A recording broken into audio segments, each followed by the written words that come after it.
Fallece el pescador italiano residente en Lanzarote que ayer sufrió un golpe de mar. Es la quinta víctima mortal que se cobra el oleaje en los últimos días aquí en Canarias. Y lo que están viendo es imagen en directo desde Santiago del Teide, en Tenerife. En esa zona se sigue buscando a esta hora a otra posible víctima mortal después del accidente del domingo pasado. ¿Qué tal a todos? Muy buenas tardes y también estamos muy pendientes, en este caso, de otro hallazgo. Se está a la espera de conocer la identidad del cuerpo localizado en el fondo de un barranco en Santa Cruz de la Palma. Javier Sánchez. Van a trabajar en ello la unidad científica y la unidad de la Policía Judicial de la Policía Nacional, que se van a desplazar varios agentes desde Tenerife para tratar de identificar este cadáver que ayer encontraba un cazador. Este cuerpo se encontraba momificado en la parte alta del barranco del río.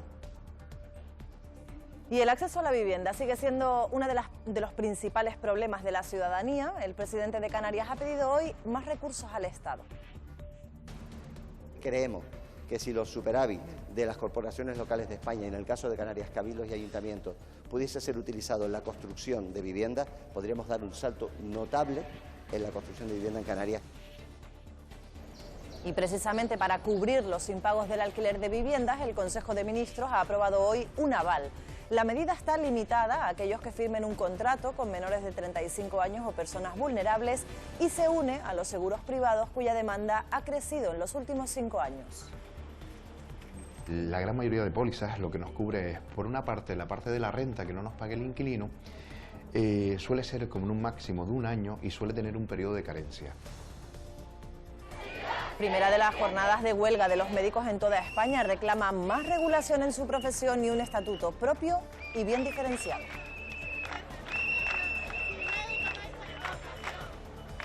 Y muy pendientes, como es costumbre, de la información meteorológica porque llegan cambios. Emilia González. Pues sí, así es, Alicia, llegan cambios. Los titulares son que se irá la calima, llegará la nubosidad, los restos de un frente y podrían traernos precipitaciones en principio al norte de la isla de Tenerife, al norte de la isla de La Palma, de Gran Canaria e incluso de Lanzarote, básicamente durante la primera mitad del día. Ya por la tarde esas precipitaciones se irán reduciendo. También bajarán las temperaturas y asociado a ese frente podría llegar algo de viento un poco más fuerte puntual. La situación marítima se va a mantener un tanto complicada. Mañana miércoles, el jueves mejorará, pero volverá a complicarse de cara al fin de semana.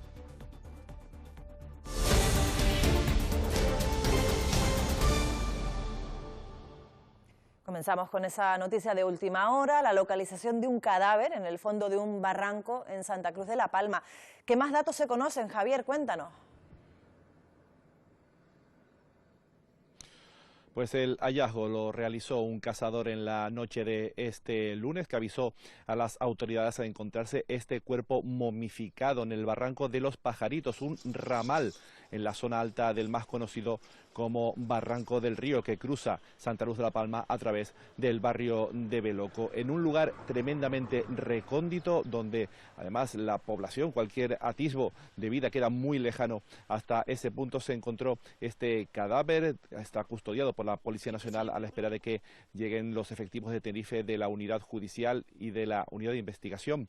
Todo ello para tratar de esclarecer a quién puede pertenecer este cuerpo. Hay que recordar que hay varios casos abiertos en la isla de La Palma durante los últimos años que no se han podido cerrar precisamente por no hallar estos cadáveres. Y así bate el mar a esta hora, en la zona donde el domingo pasado una ola provocaba el fallecimiento de 4 personas en Los Gigantes, en el oeste de Tenerife. Se sigue buscando a otro desaparecido. Y esta es la situación del mar, fíjense, en el Valle del Golfo, en el Hierro. Todas las zonas de baño tienen la bandera roja y además el Ayuntamiento de la Frontera ha cerrado los accesos a las zonas más visitadas por vecinos y turistas como Los Argos y La Maceta. Recuerden que toda Canarias sigue en prealerta, toda precaución es poca a la hora de acercarnos a las costas de las islas.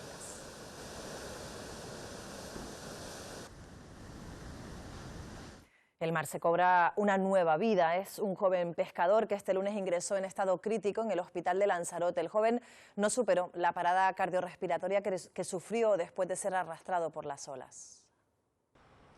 Una imprudencia que lamentablemente ha terminado de manera fatídica. El joven pescador italiano de 27 años, residente en Lanzarote, falleció horas después de ingresar en estado crítico en este hospital universitario Dr. José Molina Rosa de Arrecife.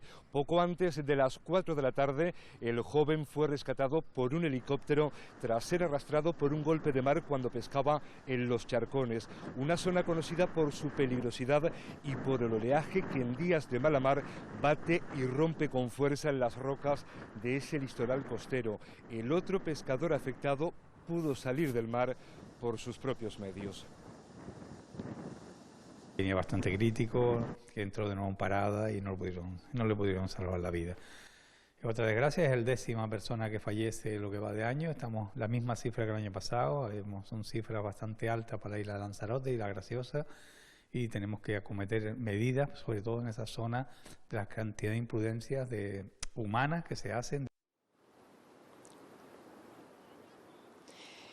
La tragedia que ocurría el sábado en la piscina natural Isla Cangrejo, aquí en Los Gigantes, ha provocado el fallecimiento de 4 personas. La Guardia Civil ha confirmado que 2 son de origen eslovaco y otras 2 de origen rumano, pero se sigue buscando una posible 5ª víctima y de momento no hay novedades. Ayer el Gobierno de Canarias empezó a barajar la hipótesis de que podría tratarse de una falsa alarma porque todavía nadie ha denunciado su desaparición. Los trabajos de búsqueda por tierra, mar y aire empezaron a raíz de los testimonios de las personas que presenciaron el golpe de mar. El acceso a esa piscina natural en la que se produjo estaba cerrado y ni siquiera eso evitó que numerosas personas se adentraran y se jugaran la vida con el imprevisible Atlántico. Canarias continúan prealerta por fenómenos costeros. Este era el momento en el que la policía desalojaba esta mañana a 2 pescadores. El suceso ha abierto el debate sobre la información que reciben los turistas. Mirar los carteles. We are looking at travel book, which it's explained that it's difficult to go in the sea here because of the waves. En Canarias, la mayoría de víctimas en el mar son turistas. A este señor le hemos preguntado si conoce los riesgos. Every way, so we check the state of the sea before swimming. It's important to stay safe. Expertos insisten en que la información debería llegarles desde los propios alojamientos. Encima del mostrador, un cartel que ponga: hoy no acuda a la playa, hoy no se bañe en piscina natural. Tener su sentido común también. Si ves olas y quieres hacer una foto por Instagram, hazlo con cuidado. Un episodio que ha vuelto a recordar la importancia de extremar la precaución en el mar. Seguimos con más asuntos. El Consejo de Ministros ha aprobado una medida que pretende defender al propietario de una vivienda de posibles impagos del alquiler. Silvia Mascareño. Sí, lo ha aprobado un Consejo de Ministros que además ha aprobado hoy en segunda lectura la quita de la deuda a las comunidades autónomas, 83.000 millones de euros, de los cuales 3.259 serían para Canarias, cifra que el gobierno autonómico cree que es discriminatoria y que rechaza. Pero como adelantabas hoy, el gobierno también ha aprobado esa medida de protección a los propietarios que alquilen su vivienda a jóvenes y vulnerables. Era una de las exigencias de Junts para apoyar a Pedro Sánchez.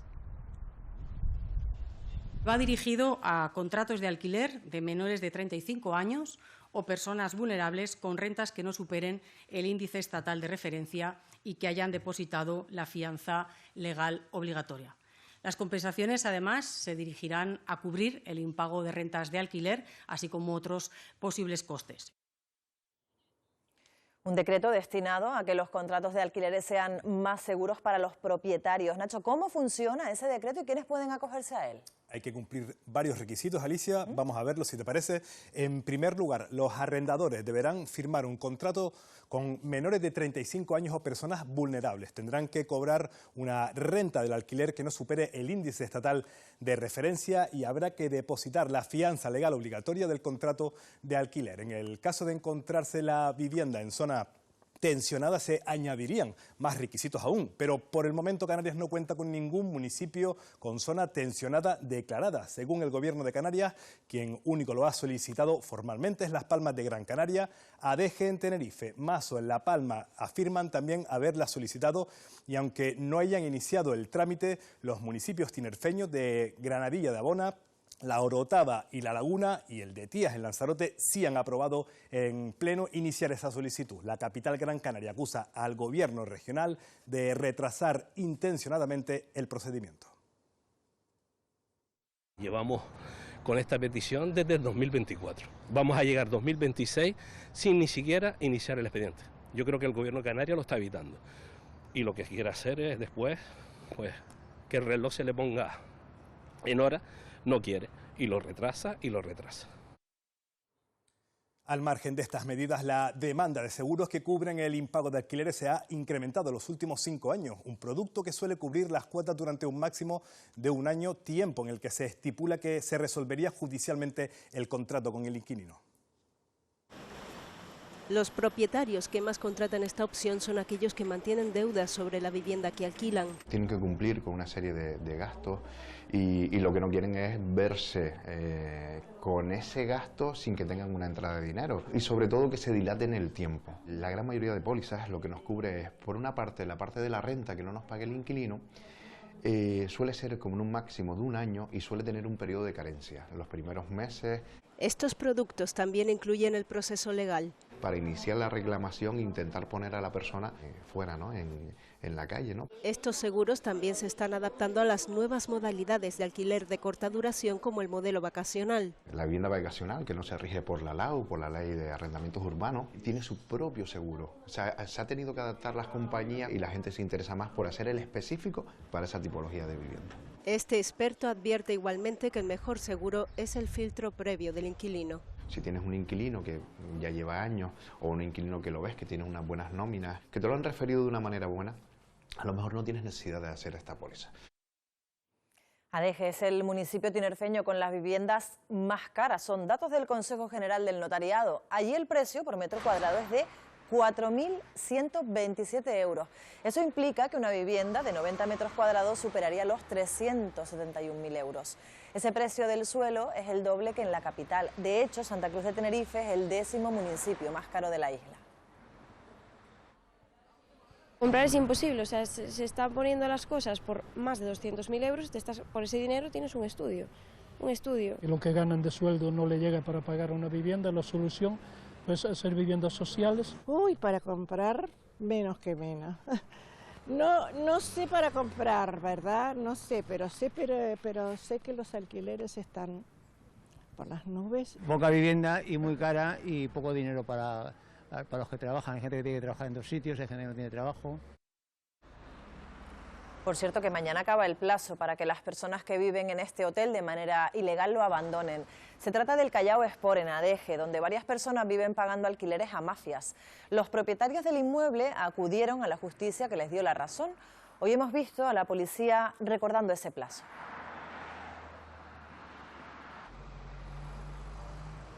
Y seguimos hablando de vivienda porque más de 550 familias de La Palma esperan por un recurso alojativo.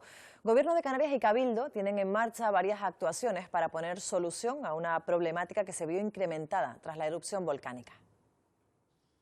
Estas 42 viviendas de Fincama 2 que fueron adquiridas por Visocam para alojar a los afectados por el volcán, finalmente se van a destinar al alquiler social para aliviar la crisis habitacional que mantiene a cientos de familias esperando una vivienda en La Palma. En estos momentos hay en marcha varias acciones que permitirán poner inmuebles a disposición de esas familias, como la adquisición de viviendas inacabadas u otras que tienen que ser remodeladas para poder ser habitadas, unido a la construcción de nueva vivienda pública dentro de ese plan especial creado para la Isla Bonita. Además, la reconstrucción de las nuevas casas por parte de los afectados que ya han cobrado el valor de lo perdido ayudará también a bajar esa cifra de 550 familias, que es alta teniendo en cuenta la población de La Palma. En este momento estamos construyendo 77 viviendas, estamos intentando activar una promoción más de 16 en el municipio del Paso. Entre lo que hagamos este año y el año que viene estaremos hablando de en torno a 150 viviendas, el Cabildo Insular de La Palma. Y a estas hay que sumar, lógicamente, las que Visocam están poniendo en marcha. Sobre vivienda ha hablado también en el Pleno del Parlamento el presidente de Canarias. Fernando Clavijo ha pedido al Estado que el superávit, ese dinero de más de cabildos y ayuntamientos, pueda dedicarse a construir vivienda, a edificarla. Ese es uno de los retos de este año, también lo será en un 2026 que el Gobierno prevé complicado. Otro reto sigue siendo el del fenómeno migratorio y en ese sentido el presidente ha dicho hoy en el Pleno que teme que las islas puedan convertirse en centros de reclusión para menores no acompañados. Por cierto, que Clavijo ha dicho hoy, ha tachado de deslealtad la no asistencia de Canarias a la pasada cumbre hispano-marroquí.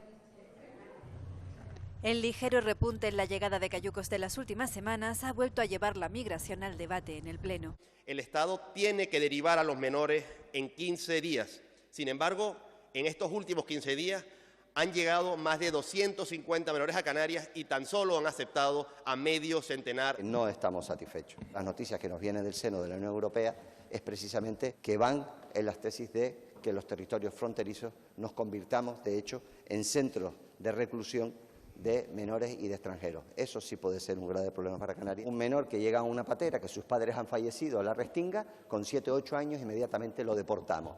Es una política muy humanitaria la suya, señor Galván. Por eso nosotros estamos aquí, para evitar que gente como usted algún día llegue a gobernar.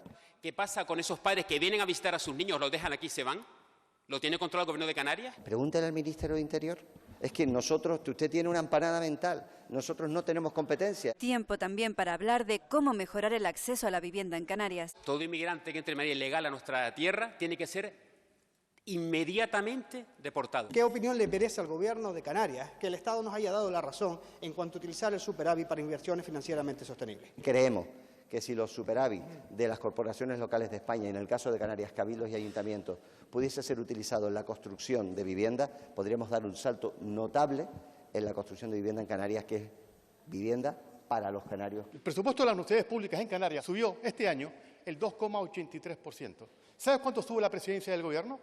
El 35%, señor presidente. Este Gobierno está apostando más por la enseñanza pública y por las universidades públicas de lo que ustedes hicieron en esos 4 años. ¿Y eso saben qué se traduce? En euros en los presupuestos. También se cuestionó al presidente por las relaciones con Marruecos y la ausencia de un representante de Canarias en la última reunión bilateral. Aquí donde se está jugando el partido más delicado, el de las aguas territoriales, el del futuro del Sáhara Occidental. Lleva implícito los recursos que están bajo el lecho marino y lleva implícito también incluso el espacio aéreo. Al Gobierno de España le decimos claramente que tomamos nota del incumplimiento que a nosotros nos parece grave y una deslealtad y una falta de respeto institucional. La agrupación socialista Gomera exige medidas para lograr la equidad en servicios públicos de las islas menos pobladas. Las Islas Verdes, La Palma, La Gomera y El Hierro se lo merecen porque tienen más dificultades que todas las demás. Todo el Gobierno de Canarias es perfectamente consciente que si todas las islas no avanzan, Canarias no avanza. Otro de los temas sobre el que se ha hablado es el cierre de las playas de Telde, en Gran Canaria. El Gobierno ha confirmado hoy que rebaja de alerta a prealerta la situación por contaminación marina. Heriberto Fernández. Sí, la situación ha cambiado, según informan desde la Dirección General de Emergencias del Gobierno de Canarias, y en estos momentos es de prealerta por contaminación marina. Todo después de que en los últimos días apenas hayan aparecido residuos junto al foco de emisión, que como saben es una de las piscifactorías que está ubicada en este municipio de Telde. Además, también dicen desde el aire no se han detectado manchas con estos restos, y los operarios también que trabajan en el litoral, en tierra, también aseguran que los únicos restos orgánicos que han estado recogiendo estos días pues son en cantidades mínimas. Aún así, desde la Inspección General de Salud Pública y también desde el Ayuntamiento de Telde aseguran que van a continuar realizando analíticas en las próximas horas para poder garantizar la calidad del agua. Eso sí, de momento las 5 playas de este municipio afectadas van a continuar cerradas. Hasta hace unas horas estábamos en alerta del Plateca por contaminación marina Esta mañana hubo una reunión también del Consejo Asesor y se ha rebajado la alerta a prealerta. ¿Va el Ayuntamiento a abrir o cerrar las playas? Bueno, eso está en sus manos, pero las recomendaciones, y el Ayuntamiento está en ese Consejo Asesor, es que eso no ocurra. En 1863 una epidemia de cólera acabó con el 10% de la población del pueblo costero de San Andrés, en Santa Cruz de Tenerife. Para el recuerdo de sus familias quedó un cementerio que ha sobrevivido a duras penas al paso del tiempo, pero que gracias a la colaboración entre vecinos e instituciones se recupera. Tras la arena es el testimonio del paso del tiempo. Mis dos abuelas, mi padre y mi hermano. Mi madre...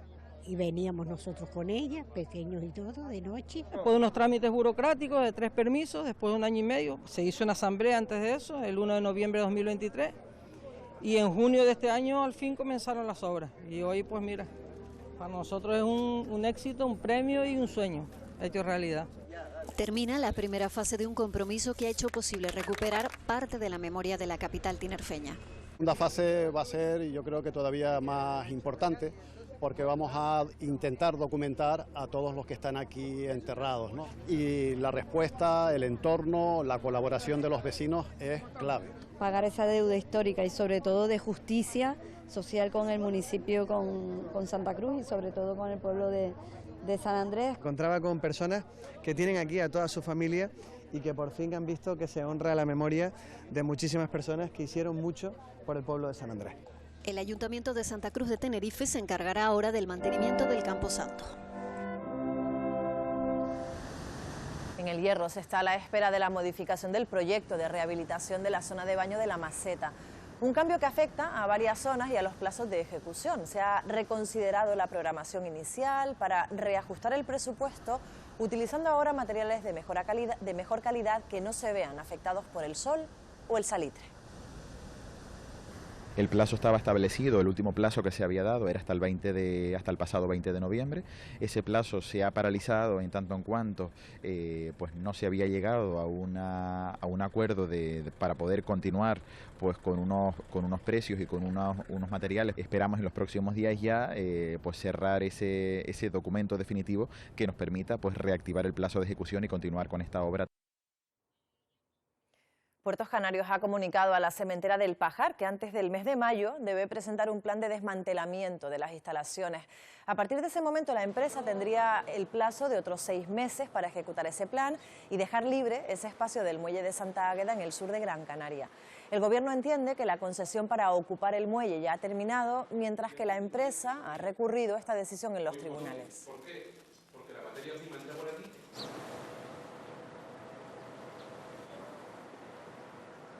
Representantes de los trabajadores de los medios de comunicación públicos de toda España, medios de comunicación autonómicos, se han concentrado hoy a las puertas del Congreso de los Diputados en Madrid. Reclaman medidas urgentes han afirmado las privatizaciones, una acción en la que han estado presentes también los comités de la radio y la televisión pública de Canarias. Nos hemos venido aquí al Congreso a hablar con los diputados, a explicarles por qué hemos venido, por qué se debe frenar estas privatizaciones y también para evitar las injerencias políticas. El medio externalizado es un medio manipulado. Los representantes de los trabajadores, tanto de la radio como de la televisión pública de Canarias, decimos no a la externalización. Seguimos hablando de periodismo porque en este 2025 han sido asesinados 67 profesionales de los medios de comunicación. Son datos publicados hoy por Reporteros Sin Fronteras, que asegura que la mayor parte son víctimas de guerra o el crimen organizado. Además de los asesinados, los periodistas sufren otro tipo de agresiones. 503 están presos en diferentes partes del mundo, sobre todo en Rusia, China, Birmania e Israel. El 72% de los desaparecidos fueron en Oriente Medio y América Latina, y 20 periodistas afirman continúan secuestrados. El ejército de Israel es el autor, como comentamos en el balance este año, de cerca de la mitad de los asesinatos de periodistas en todo el mundo, y esto considerado o autoconsiderado como un país democrático, y la verdad es que nos rompe muchos paradigmas. Es Fátima Hassouna, fotoperiodista asesinada en Gaza el pasado mes de abril en un bombardeo israelí. Sus imágenes mostraban el día a día de una franja devastada, una labor que este martes ha sido reconocida en la Universidad de Las Palmas de Gran Canaria, donde ha sido investida doctora honoris causa a título póstumo. Tenemos que estar del lado adecuado de la historia y con este reconocimiento yo creo que nos ponemos firmes a defender una posición de defensa de los derechos humanos. El asesinato de Fátima Hassouna forma parte de la política de silenciamiento de Israel contra aquellas voces que visibilizan y que muestran la evidencia de la violación flagrante de los derechos humanos. Además de sus fotografías, destaca su participación en el galardonado documental Pon tu alma en la mano y camina. Son justamente los que consiguen que fuera se sepa lo que está pasando, y por eso no es casualidad que a Fátima precisamente la mataran pues un día después, ¿no?, de que supiéramos que el documental estaba seleccionado para Cannes. Antes de morir dijo que si la mataban no enterrasen sus fotos y pidió que su muerte fuera ruidosa, un grito que recoge Canarias, donde siempre será recordada.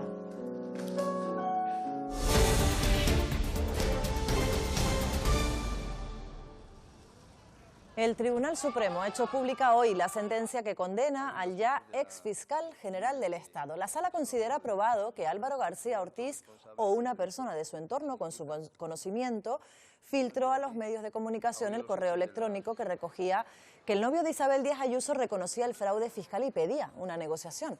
También le condena por la nota de prensa de la Fiscalía. El Supremo llega a asegurar que no se puede responder a una noticia falsa mediante la comisión de un delito.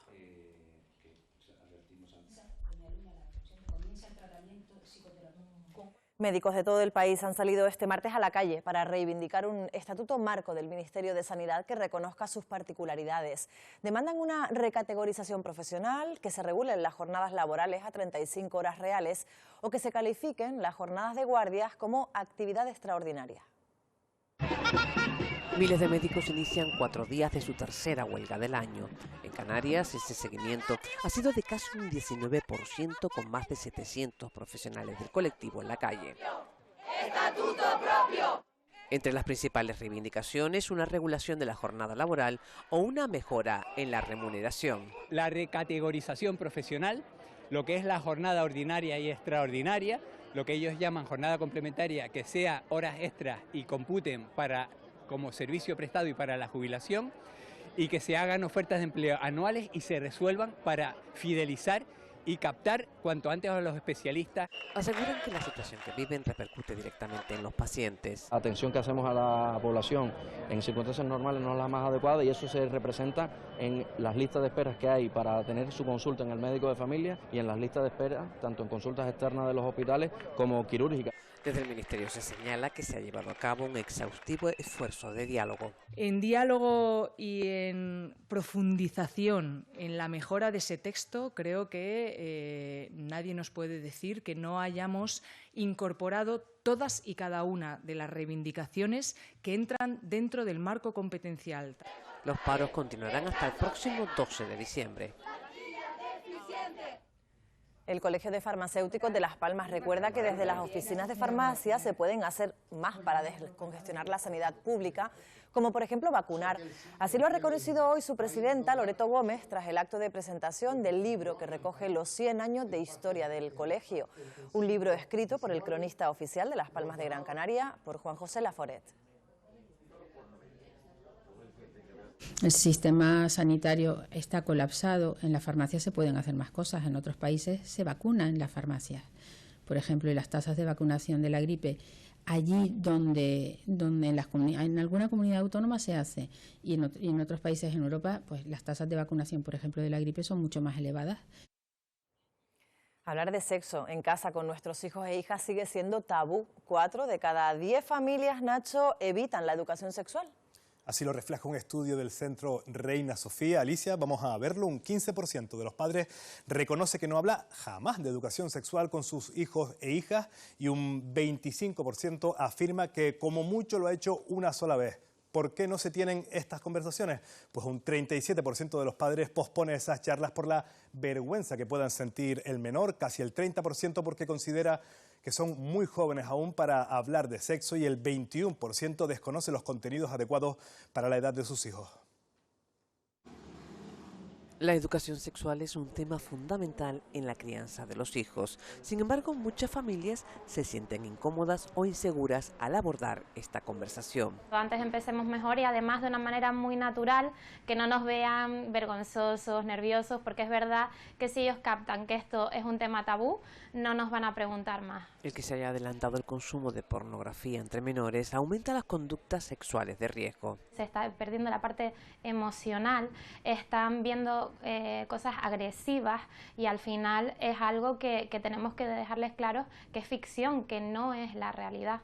Eva trabaja en talleres relacionados con la salud sexual. Informarles desde la adolescencia es primordial. Evidentemente a una persona de 6 años no le vamos a hablar de las infecciones de transmisión sexual, pero sí que le vamos a poder hablar de que su cuerpo es suyo, que nadie tiene derecho a tocarlo sin su consentimiento. Aprenderá qué decir y cuándo para que no sea la pornografía quien les eduque. Educarles en igualdad, en prevención de violencias machistas también, porque al final es la sociedad en la que vivimos. Lo que aprendan sobre respeto, límites y comprensión tendrá un impacto en sus relaciones futuras.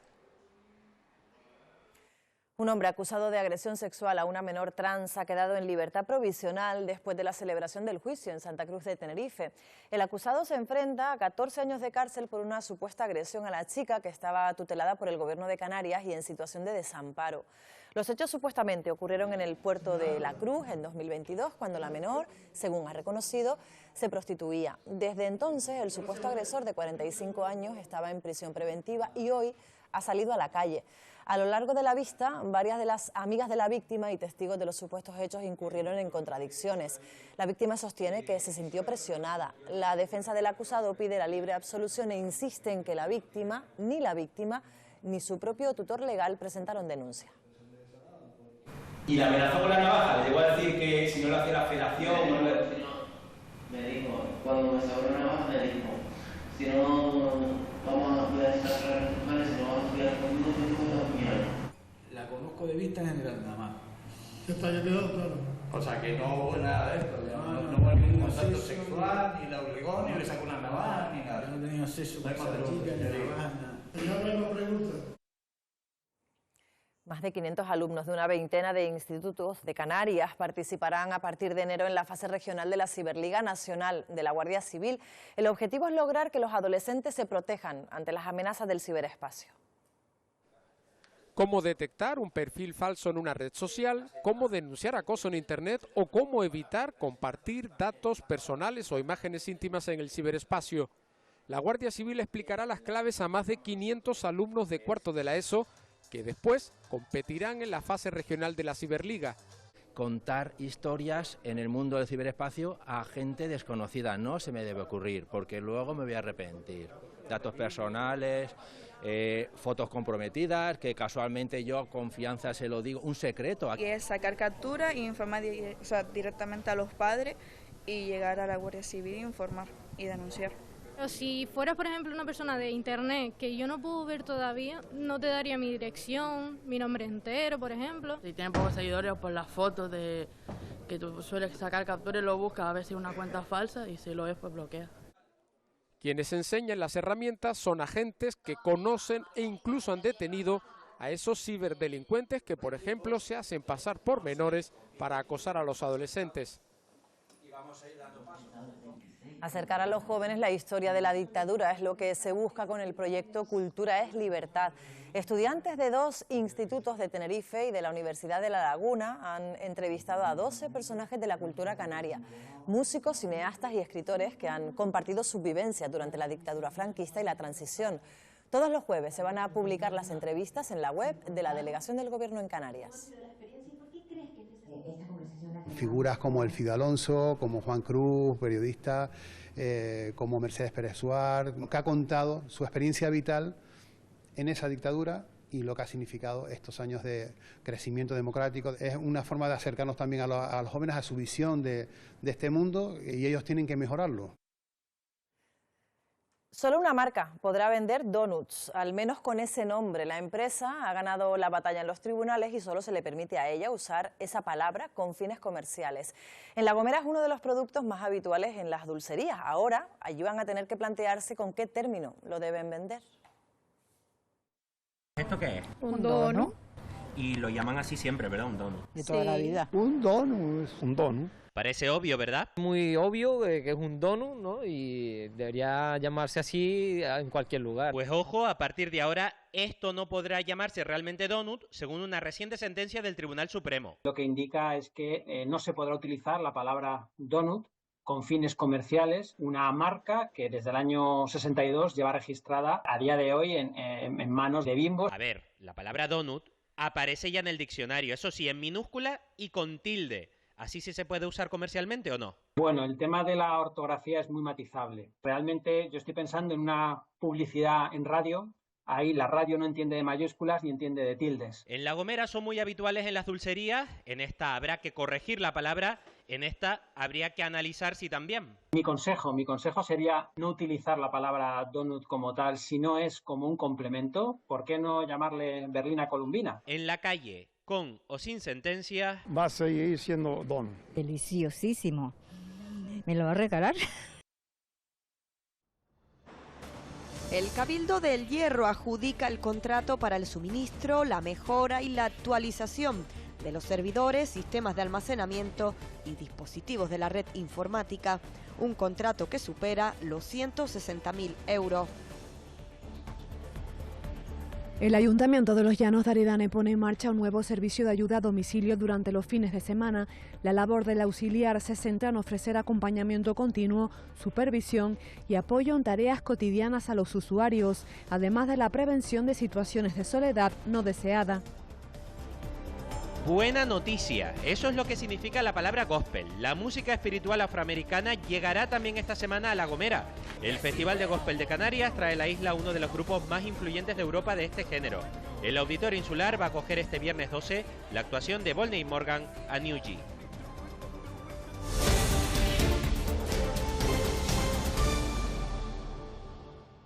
El IES Puerto del Rosario en Fuerteventura celebra sus segundas jornadas de astronomía con un gran planetario en su cancha cubierta.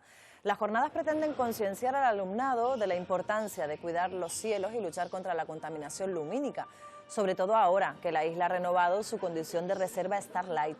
Para aquellos interesados en observar el cielo, el instituto hará una jornada de 7 a 10 de la noche para todos los públicos. El alumnado nos ha pedido que parte de la luminaria del centro sea modificada y sea cambiada para evitar esa contaminación, y estamos haciendo y creo que aportando a la sociedad aspectos tan importantes como el cuidado del entorno. Acercar el cielo al corazón y disfrutarlo como debe ser, con la cultura. Y en los deportes, Armando, empate ayer de la Unión Deportiva Las Palmas en casa y ante el penúltimo. Dicho así no suena demasiado bien, es verdad, pero si añadimos que el equipo se quedó con 10 a falta de más de 50 minutos, bueno, el punto puede ser incluso bueno para la Unión Deportiva. Jorca fue expulsado después de tocar el balón fuera del área, fue expulsado por esa razón cuando pudo en esa acción impedir un posible gol del Mirandés. En el Club Deportivo Tenerife seguimos hablando de Fabricio, que ya la semana pasada fue protagonista, marcó un gol, 2 marcó este fin de semana, hablaremos de él. También de las manos señaladas en contra del Tenerife, porque este fin de semana hubo 3 en diferentes categorías, en diferentes partidos, y cada una muy parecida, pero señalada de forma distinta por parte de los colegiados. Y tenemos también a la selección española de relevos entrando estos días en La Palma. Están perfeccionando su técnica de pasar el testigo, donde mejor que en casa de un palmero ilustre como Samuel García, especialista en esta disciplina. Lo veremos después, pero ahora yo le paso el testigo otra vez a Alicia. Bueno, lo recibimos con agrado. Enseguida lo vemos todo, Armando, en el tiempo de los deportes. Y vamos, si les parece, con una última hora, porque hay un accidente de tráfico. Patricia Santana, cuéntanos. Sí, se ha producido en la TF1, en la autopista del sur de la isla de Tenerife, a la altura de la entrada del puertito de Güímar, en dirección Santa Cruz de Tenerife. Y aunque todavía se está analizando el alcance de este incidente, podría ser grave. Intervienen bomberos, guardia civil y también una ambulancia. Así que muchísima precaución si circulan ustedes por ese punto de la isla de Tenerife, y sobre todo paciencia, porque se están produciendo importantes retenciones. Gracias, Patricia, por esa última hora desde redacción. Y hoy queremos despedirnos con el calor de la Navidad.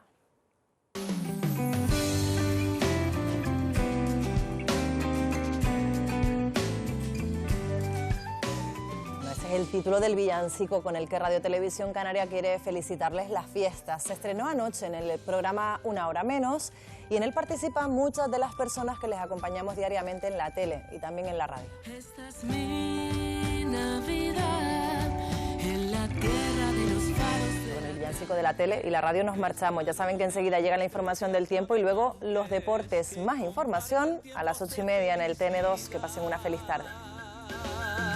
En la luz de mi hogar vive el alma de un pueblo emigrante que soñando fantasías de viajantes quiere el mar de nubes